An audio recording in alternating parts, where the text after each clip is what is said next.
Hey everybody, Maction here from TabletRoms.com, and I have a game to show you.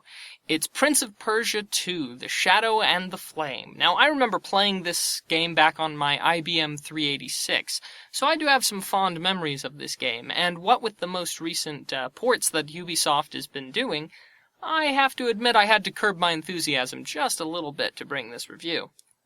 Well, let's go ahead and take a look.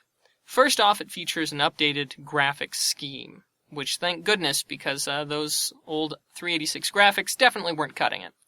Now, there are definitely a lot of great things to be said about the control scheme. Moving on the left, and attacking, and up and down on the right.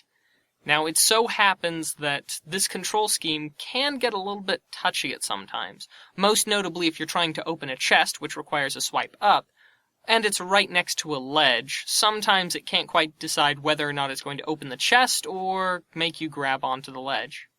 However, being able to hold up after you swipe to continually climb or continually descend is quite a good thing.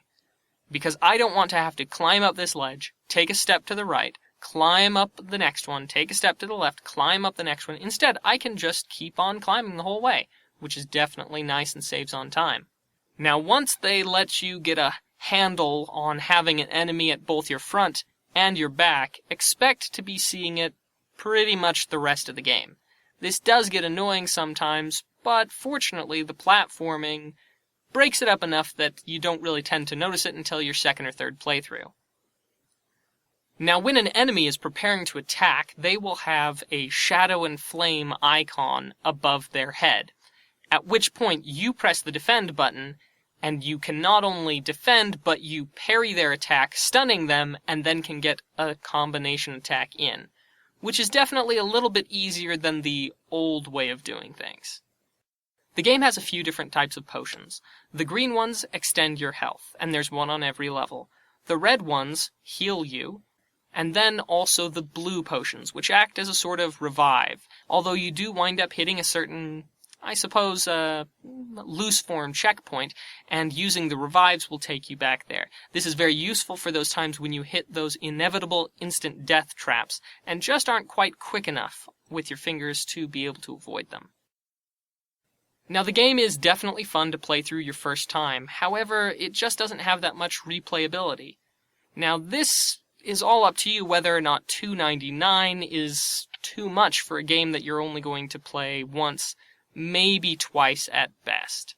They did try to implement some achievements so that it would kind of suck you back in and try to get you to play it again, but I just really didn't find them to be all that enticing.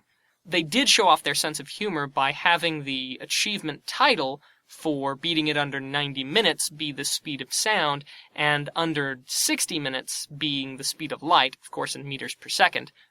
But apart from that, I just really can't see too much of a reason to play through the game once again. So for me, that does mean that this would put this on the not so much list. Mostly because $2.99 is just a little bit too much for me to pay for a game that I'm only going to play just the one time.